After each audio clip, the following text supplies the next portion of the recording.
पंतप्रधान नरेंद्र मोदी यांनी देशाला आवाहन केल्यानंतर बरेचसे मंत्री जे आहेत ते आपल्या ताफ्यांमधल्या गाड्या ज्या आहेत त्या कमी करत असताना दिसत आहे। खुद्द केंद्रीय मंत्री प्रतापराव जाधव देखील काही दिवसांअगोदर लोकलमध्ये प्रवास करत असतानाचा त्यांचा व्हिडिओ व्हायरल झाला आणि त्याचबरोबर नितीन गडकरी असतील यासारखे नेते देखील बसमध्ये प्रवास करत आहेत।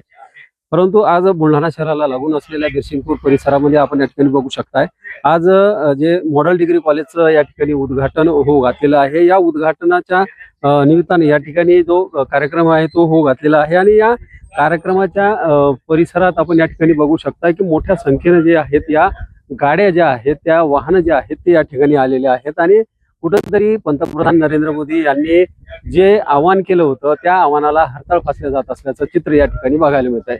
सोबतच केंद्रीय मंत्री प्रतापराव जाधव असतील यांची ताफ्यामधली एकच गाडी आहे, तर आमदार संजय गायकवाड यांच्या देखील ताफ्यात एक गाडी या ठिकाणी आहे। परंतु या मॉडेल डिग्री कॉलेजच्या पदाधिकारी असतील, त्यांच्या शाळेचे कर्मचारी असतील, त्यांच्या आणि अधिकाऱ्यांच्या गाड्याचा ताफा जो आहे हा या ठिकाणी मोठ्या प्रमाणात बघायला मिळतोय। त्यामुळं कुठंतरी पंतप्रधान नरेंद्र मोदी यांनी केलेल्या आव्हानाला या ठिकाणी हरताळ फासण्याचा प्रयत्न जो आहे तो झाल्याचं या ठिकाणी बघायला मिळत आहे।